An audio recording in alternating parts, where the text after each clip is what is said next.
Hi guys, in the previous videos, remember we saw how to start with Adobe Photoshop to set up our workspace. We also worked with layers and how to place images.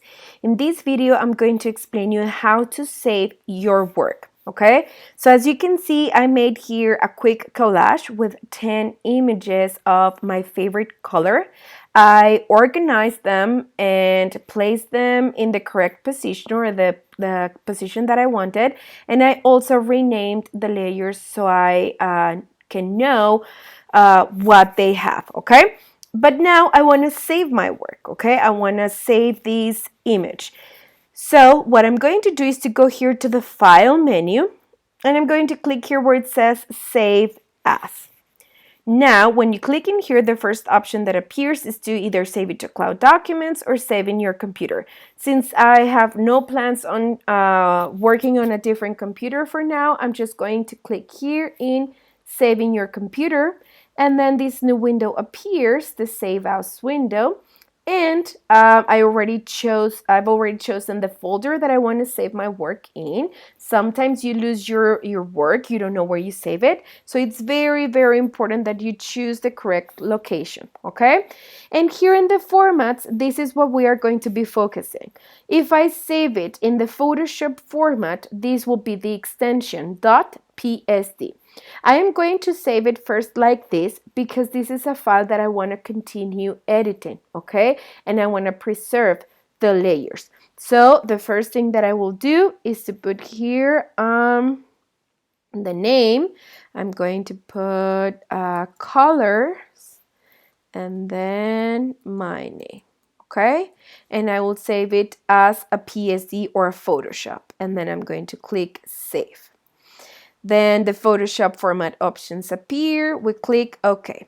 Now I just saved it as a PSD. So if I close this file, because I just finished working with it, but I want to continue editing it, remember in the home screen, we can find the recent files, or I can click here in Open, or I can go to File, Open Recent, find that file, or just open and locate it with the Finder, okay? So for now, since I already have it here, I'm just going to click on it so I can open my work, and as you can see, I have all my layers available.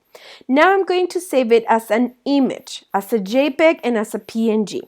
First, I'm going to click here in File, then I'm going to click here where it says Save As again. Save on your computer, and this time I am going to choose JPEG, okay? And as you can see, the extension changes, and then I'm going to click here Save. And for this one, I am going to change the quality to its maximum, which is 12, and it's only 1 megabyte. And then I'm going to click OK. Now, if I open my file, I will be like the folder where I saved everything. I can find the PSD, which is the editable file, and the JPEG. So if I double click here on the JPEG, I can see the entire image that I just created. Now, if we go back to our work, you can see that I didn't leave any empty spaces, okay? That's why I saved it as a JPEG. But for example, if I do this, I maybe rotate it and move this around and rotate it as well. And then this one and rotate it again. Oh, the M&M's layer got hidden in there. I didn't realize. So if we leave empty pixels like this or transparent pixels and we save it as a JPEG, all that empty pixels will be filled with white. Let me show you. I am choosing JPEG. I click Save.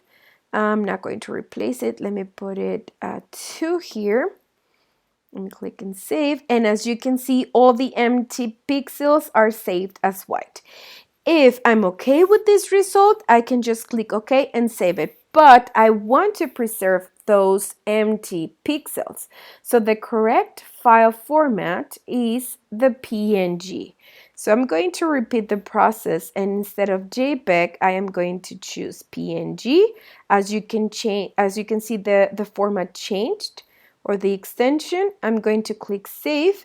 The PNG format options appear. I'm just going to click OK because I want the fastest saving, and it doesn't matter that it's a large file. And then I'm going to click OK.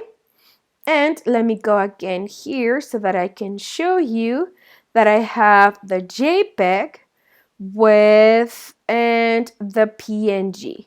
Now, if I zoom out, I realize that all of this space is empty. Okay, so this is the correct way to save your file. Again, if it's a file that you want to continue editing, you need to save it up as PSD.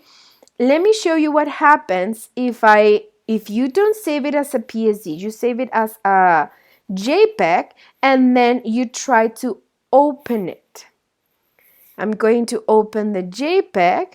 So as you can see, I don't have layers. This is very important to remember, because if you want to make changes to your work and you save it as a JPEG, you will have to start all over again. Okay?